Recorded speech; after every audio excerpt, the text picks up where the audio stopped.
क्या आप जानते हैं कि अकाल मृत्यु होने के बाद क्या होता है? जीवन और मृत्यु के बारे में ज्यादा जानकारी किसी को नहीं होती है। हर व्यक्ति अपनी अलग अलग धारणा बनाए हुए बैठा है, मगर इसके बारे में सभी को सही से जानकारी होनी ही चाहिए, क्योंकि हम सभी को ये तो पता ही है कि हमें कर्म के हिसाब से ही फल मिलते हैं और वो इसी जन्म में हम भोग कर ही जाते हैं। अगर बात करें पुराणों की, तो पुराण में भी जीवन और मृत्यु के बारे में बहुत ही विस्तार से बताया गया है। गरुड़ पुराण में तो मृत्यु के बारे में बहुत ही संक्षिप्त में बताया गया है। इसके अनुसार व्यक्ति की मृत्यु के लिए भी समय होता है। जिस तरह से हर काम को करने के लिए कोई निश्चित समय होता है और व्यक्ति को कब क्या करना है ये सब पहले से ही लिखा होता है, बस ठीक ऐसे ही मृत्यु का भी एक निश्चित समय होता है। जिस वक्त आपकी मृत्यु लिखी होगी उसी वक्त आपको जाना होगा। इसके अलावा एक और मृत्यु के बारे में आप सभी ने अवश्य सुना होगा, जिसे अकाल मृत्यु कहते हैं। अक्सर आपके आसपास के लोग अकाल मृत्यु के बारे में बातें किया करते होंगे। क्या आपको पता है कि अकाल मृत्यु आखिर होता क्या है और जब किसी व्यक्ति की अकाल मृत्यु हो जाती है तो उसके बाद क्या होता है? अगर नहीं तो आज इस लेख में आपको हम इसी के बारे में बताने जा रहे हैं। अकाल मृत्यु क्या होता है?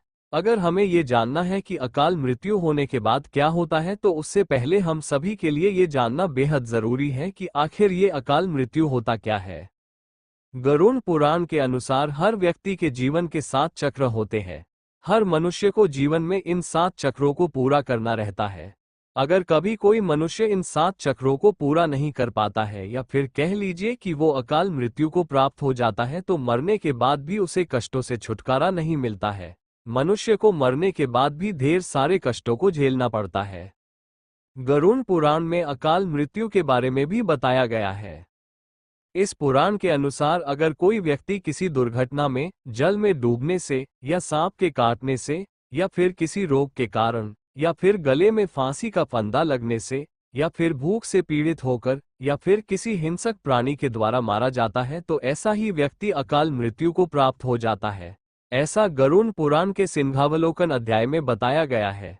इसके अलावा बहुत से लोग ऐसे भी हैं जो आत्महत्या कर लेते हैं, लेकिन गरुड़ पुराण में उसी आत्महत्या को सबसे ज्यादा घृणित और निंदनीय अकाल मृत्यु बताया गया है।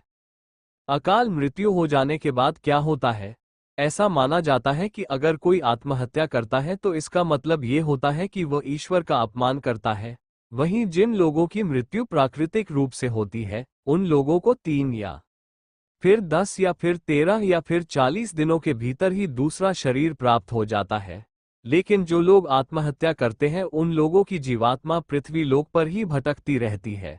ऐसा माना जाता है कि ये आत्मा तब तक पृथ्वी लोक पर भटकती है जब तक वह आत्मा प्रकृति के द्वारा जो उसका निर्धारित जीवन चक्र है उसको पूरा नहीं कर लेती है।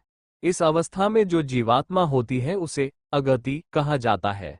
ऐसे में न तो जीवात्मा को स्वर्ग लोक की प्राप्ति होती है और न ही नरक लोक की प्राप्ति होती है। जिन आत्मा की मृत्यु अकाल तौर पर होती है उन्हें सुख, भूख, प्यास, संभोग, क्रोध, दोष, वासना, राग आदि की पूर्ति के लिए अंधकार में ही भटकते रहना पड़ता है। ये आत्मा तब तक अंधकार में भटकती रहती है जब तक उस आत्मा का परमात्मा के द्वारा निर्धारित जो जीवन चक्र होता है वो पूरा नहीं हो पाता है। जब वो चक्र पूरा हो जाता है तो आत्मा को मुक्ति मिल जाती है। प्राकृतिक रूप से मरने वाले लोगों को सीधे मोक्ष की प्राप्ति होती है, लेकिन कुछ लोगों की प्राकृतिक मृत्यु नहीं होती है, जैसा कि अभी हमने आपको ऊपर बताया। तो उन लोगों की जो आत्मा है वो भटकती रहती है। यही भटकती आत्मा बाद में भूत प्रेत बन जाती है और लोगों को परेशान करती है। भूत प्रेत जो शब्द है वो हमेशा अशरीरी अतृप्त आत्माओं के लिए ही उपयोग किया जाता है। इस स्थिति में होता क्या है कि मनुष्य का शरीर तो नष्ट हो जाता है, लेकिन उसकी आत्मा का संसार से बंधन बंधा ही रहता है। जब कोई इंसान मरता है तो सबसे पहले उसके हाथ पैर सुन्न हो जाते हैं, इसके बाद उसका शरीर सुन्न हो जाता है और सबसे अंत में व्यक्ति के मस्तिष्क से हृदय का जो संबंध है वो टूट जाता है। फिर जो जीवात्मा होती है वो शरीर से निकल जाती है।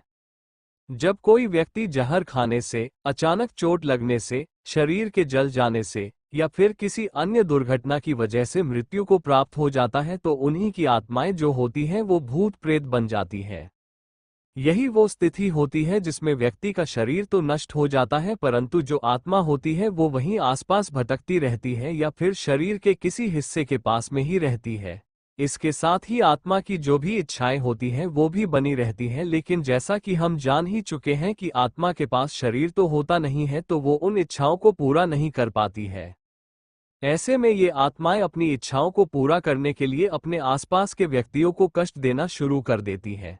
ऐसा माना जाता है कि इन आत्मा के जो पितृ होते हैं वो इसलिए असंतुष्ट होते हैं क्योंकि उनकी मुक्ति के लिए कोई भी प्रयास लोगों के द्वारा नहीं किए जा रहे होते हैं और लोग अपना जीवन अच्छे से व्यतीत कर रहे होते हैं। यही कारण है कि अकाल मृत्यु हो जाने के बाद जो अतृप्त आत्मा होती है वो अपने कार्यों को पूरा करने के प्रयास में दूसरे लोगों के शरीर में अपना ठिकाना बना लेती है।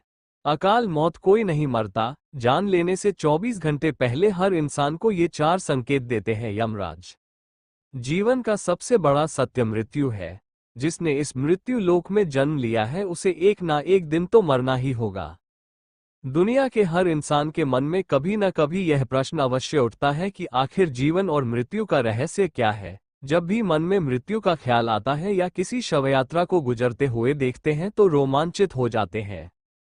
आखिर यह मृत्यु क्या है? मृत्यु के विषय में दुनिया भर में अलग अलग तरह की बातें और मान्यताएं प्रचलित हैं। इस तरह की मान्यताओं और धारणाओं में से अधिकांश काल्पनिक होती हैं, लेकिन कुछ सच भी होती है। आज हम आपको मौत से जुड़े ऐसे संकेत बताने जा रहे हैं जो मृत्यु से पहले हर इंसान के यमराज देते हैं। जानिए क्या है मौत के लक्षण। शरीर के अंग हो रहे पत्थर। जब किसी इंसान को यह महसूस होने लगे कि उसका मुंह, जीभ, आंखें, कान और नाक पत्थर की होती जा रही है तो उस व्यक्ति की अगले 6 माह के बाद मृत्यु निश्चित होती है। प्रतिबिंब न दिखना। जब कोई व्यक्ति अपने प्रतिबिंब को पानी, तेल और शीशे में देखने में असमर्थता महसूस करने लगे तो यह इस ओर इंगित करता है कि व्यक्ति की मौत अगले 6 महीनों के अंतराल में होने वाली है। हाथ में मरोड़ उठना। जब किसी इंसान के बाएं हाथ में अजीब तरह की मरोड़ आने लगे और यह मरोड़ 1 हफ्ते से ज्यादा तक जारी रहे तो समझ लीजिए वह इंसान 1 महीने से ज्यादा नहीं जिएगा। रंग पीला पड़ना। भगवान शिव के मुताबिक जब व्यक्ति के तन का रंग हल्का पीला पड़ने लगे या सफेद व थोड़ा सा लाल पड़ने लगे तो यह इस ओर इशारा करता है कि व्यक्ति की मौत अगले 6 महीने के अंतराल में होने वाली है। न दिखे प्रकाश। जब कोई व्यक्ति चंद्रमा, सूर्य व अग्नि के प्रकाश को देखने में असमर्थता महसूस करने लगे तो ये बताता है कि वह व्यक्ति 6 महीने में मर जाएगा। नहीं दिखाई देती छाया। जो लोग अपनी वास्तविक उम्र से ज्यादा जीते हैं उन्हें उनकी छाया दिखाई नहीं देती, और जिन्हें दिखाई देती है उन्हें धड़ रहित छाया दिखाई देती है, जो भयभीत करने वाली होती है।